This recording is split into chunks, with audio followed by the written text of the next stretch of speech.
Hi everyone, welcome back to yet another extra video above and beyond what we've been doing in our curriculum for the classroom of learning how to make bowls, cups, mugs with handles, and tall cylinders. In my last video, I showed you how to make lids for jars and then how to make the knob on top of the lid. Once students do that, you could honestly spend an entire career making lidded jars and never run out of different forms, different lids, different expressions to work with. But once most people make a lidded jar, the next logical, easy step, hopefully easy, is a teapot. Teapot's going to look just like a lidded jar. There's not a whole lot of difference between this lidded jar right here and this teapot.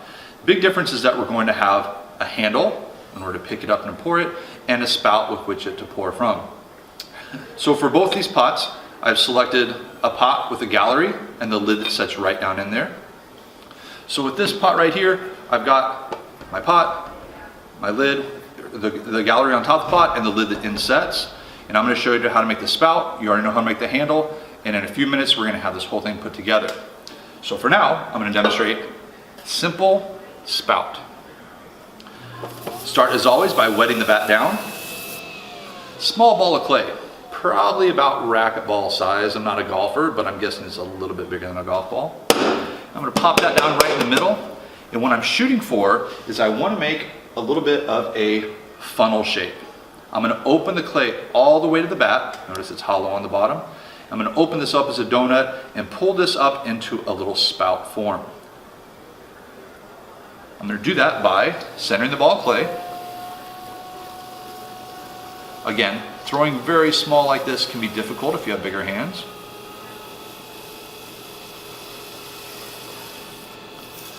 I'm going to open it all the way down to the very bottom. So right now this looks a lot like a donut. What I'm doing with my left hand, the way that I find it easy to do, is to pull it open and squeeze the outside and the inside together with my left hand. And then my right hand sits on top to compress it to make sure it is nice and centered. Now when I pull this, my right hand is going to want to do all the work and pull up and in.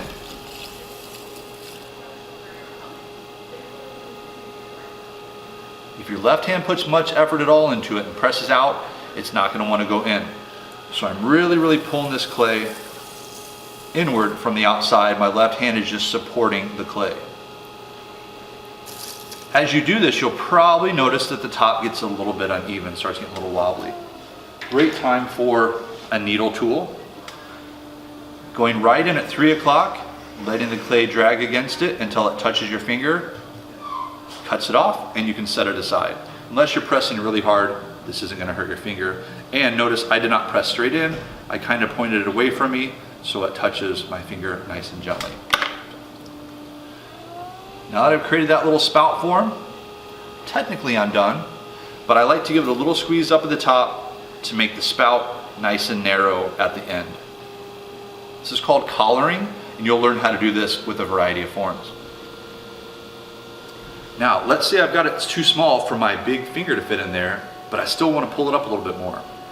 Very common tool. In fact, those that have had me in class will remember me saying it's my second favorite tool after my hand, and that is a pencil. One of the most versatile tools ever created. We're going to reach in here and squeeze this up and lifting that up a little bit. Some potters use chopsticks. I don't use a lot of chopsticks for other reasons than eating Chinese food, but I will use a pencil every day. So that allows me to reach down inside there, fits my hand really well. And also, I can use this beveled edge against my finger to make sure that this rim or the lip of the spout is really thin. Now usually I never want you to make anything with a very thin edge on clay. However, a teapot's going to be pouring, and a very thin crisp edge is going to make sure the tea does not drip down the outside. So now that I've made the spout, made it into a simple little funnel, I'm simply going to cut this off, and I'm going to set it aside to dry. And if you remember back from lids, these are going to dry very fast. 5 minutes in front of the fan might be too much. It might make it where I can no longer shape this, and I am going to distort this, which I'm going to show you right now. So I'm going to take this off, set it from the fan for a very short amount of time. Now that time has magically elapsed 5 minutes, I have my pot that I've made and I've kept nice and leather hard, making sure that it is not too wet that I can't pick it up and it's going to flop all over, but also it's not turning white at all yet. It's not starting to get in the late leather hard to bone dry. If it does, I won't be able to do anything with it. I've now taken my spout and I've angled it a little bit. I've started to curl it. I like my spouts to not stick straight up in the air as if you're pointing up. I want it to be a nice and gentle and graceful offering as it comes out of the side of the pot.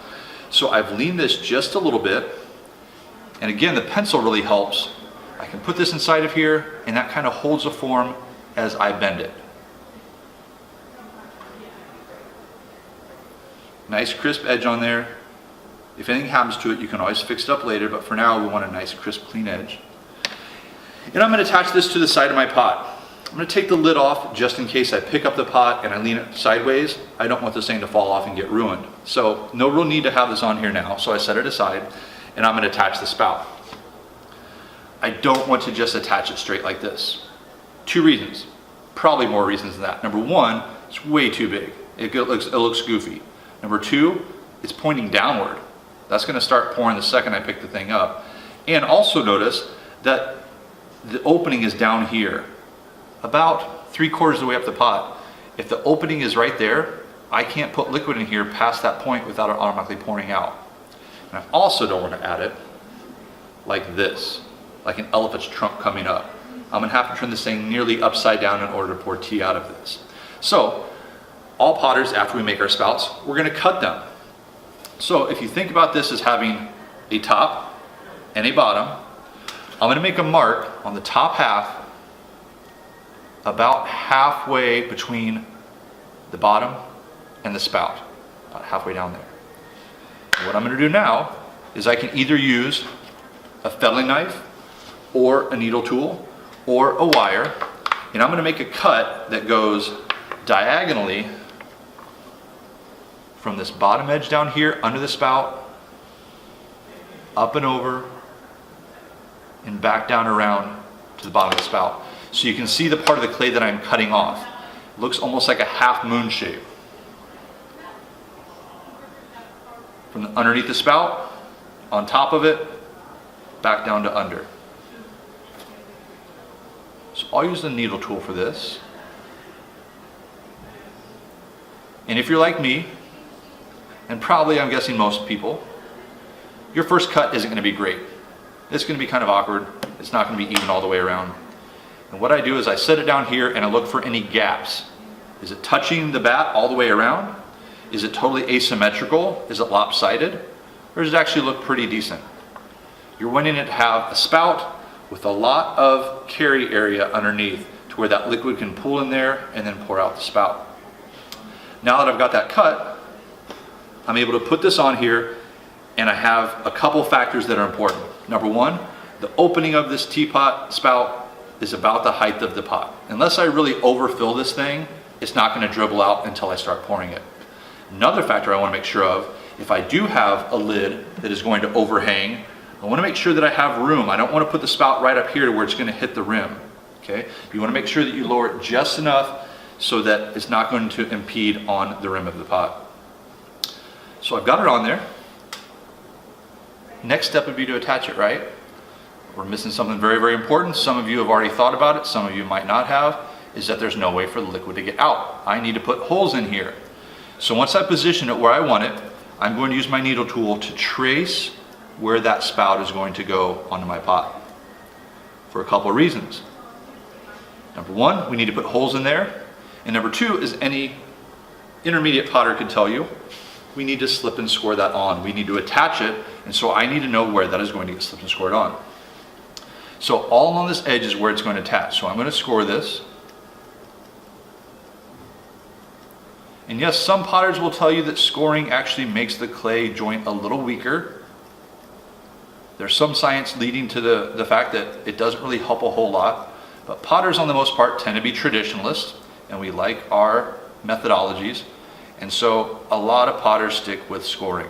Up to this point, it hasn't failed me yet, so I still do it. And I'm going to want to slip that onto there. So getting a little bit of liquid, preferably slip good gooey stuff right from your wheel. Put it all around there. And now it's time to make the hole for the spout. There are lots of different versions and ideas on how this should be done. Some people will simply go through and cut out a big hole. That works just fine if you're using a tea bag. If you're using loose leaf tea, you're going to be drinking and chewing on a whole bunch of loose leaf tea. If you do want to use loose leaf tea, a lot of potters will put little teeny tiny holes in here. Dozens of them, little teeny tiny ones, so that all the liquid can come out, but none of the tea leaves will come out. Other potters cut a big hole, and some people like to make holes that are medium size. It's a complete preference for you. I tend to use a needle tool or a knife, and then coming back through with the pencil to round those edges out. Not that anyone's going to see them, but I'm a firm believer in doing a good job means doing things right, even the stuff that people can't see. One of my favorite potters, Yi Wen Kuo, he actually makes sculptures that are completely sealed all the way through. They're beautiful on the outside. No one will ever see the inside, but he writes beautiful calligraphy poetry on the inside of each piece. No one will ever see it, but he knows it's there, and it travels all around the world with this beautiful poem that he wrote in there. That to me is artistry. That is thinking about the things that are important to you, that share beauty, without bragging about it.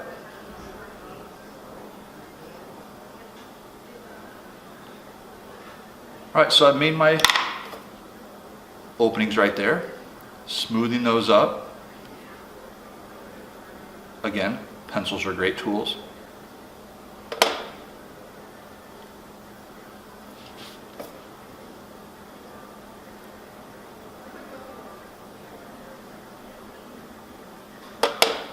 And now that I put a little bit of liquid on there, a little bit of slip, it's time to attach that spout. It's going to sit on. And one thing before I attach it, I like to actually pinch this edge a little bit so it comes outward. That's going to help me when it comes time to start smoothing it in here in just a moment. It's going to be a little bit more graceful transition. Now, some people like to actually leave a very sharp edge of where they have their spout, so that you can definitely see, here's where the spout begins and there's where the pot begins. For me, I tend to want to make it look like a nice smooth transition. Just like when I demonstrated how to make handles, I kind of like that they just look like they magically grow right out the side of the pot, so that people can't really figure out, without knowing the tricks and secrets, how you did what you did. So now that I place it on there, using my fingers to kind of lightly tap and attach that, I'm now going to go through and I'm going to blend this together. I'm going to be very careful not to press too much on the rim. The lip could break. I could break the gallery down in there.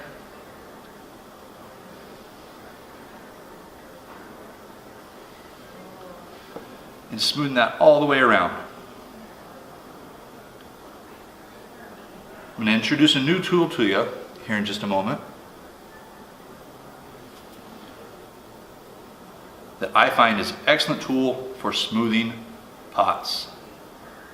Anytime I work with clay, especially when I sculpt, and I don't want that clay to look grainy, I want it to look like smooth flesh, or I want it to look like metal. I want the clay to look very, very nice and appealing. I don't use a regular sponge for that. A regular sponge has a lot of holes in it, thus being porous, that's what they need.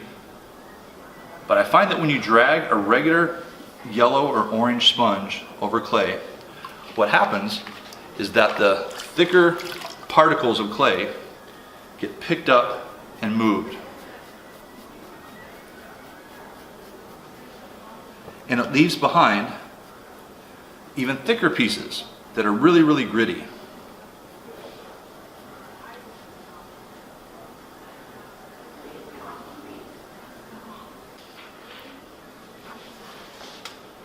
And I don't really care for the way that that feels, and it leaves a gritty surface. So, new tool for you that I find really, really effective for smoothing clay is a makeup sponge. Super cheap. You buy them at Target or any sort of store. Don't go to a fancy place and spend it on anything nice.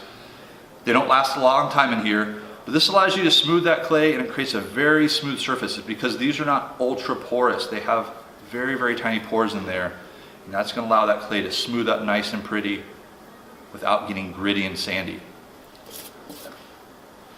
All right, so I have my spout on there. It has a little bit of an upward curve. It's not sticking straight up like a pointing finger. It's a little more relaxed, a little more graceful. Now it's time to put the handle on. You've already learned how to pull handles, so I'm not going to demonstrate that part, but I am going to show you how I attach this, and again, a couple considerations. Number one, if I had a lid that overhung, stuck out like that, I don't want to put the handle way up at the top because then I don't have any place for that lid to sit. Some potters actually cut a little notch out of the lid so it sits around the handle. But for me, I'm thinking for symmetry's sake, I want to make sure that my handle starts at about the same height as my teapot spout. That's going to make it look a little more inviting, pleasing to the eye. And a big consideration is placement of your handle. Now I guess you could put a handle over on the side like this, pour it sideways, and sometimes potters do make little knobs that you can pour sideways like that. But for the most part, I'm going to want my handle to be opposite of my spout. However, it's pretty common to have someone finish a teapot and go to show it to me, and it looks like this. The spout is a little bit off. It's very common, really easy to do. More common so is just a little bit off like that. A little bit gets noticed a whole lot, all right? So we want to make sure we get that directly opposite. So what works for me really well is north, south, east, west. I put the spout in one direction, such as south, and now I know straight north here, I want to make a mark.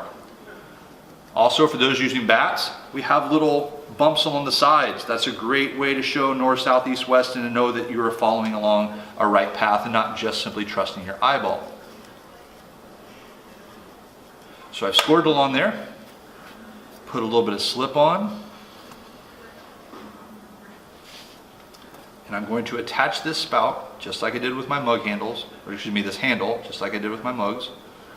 I'm going to blend those in. Really compressing, making sure that it is definitely attached.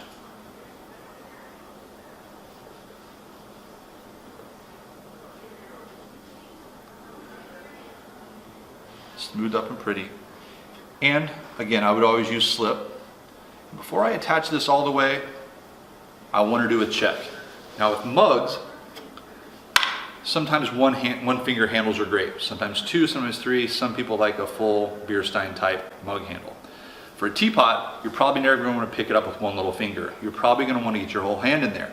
So before I attach this, I want to put my hand in here and make sure that I indeed can pick this up, especially once the clay shrinks about 5-6%, that it is going to not be so small I can't get my hand in there. Once I make sure, press this down onto there, smooth it. You could add any other sort of little decoration, such as little knobs, curls into your handles, anything that makes them more unique and your own. And just like I had mentioned with jars, a potter could spend decades making nothing but lidded jars and never run out of new ideas, new forms, new expressions to make. Same with teapots. There are some potters who make nothing but teapots for decades and they never run out of ideas.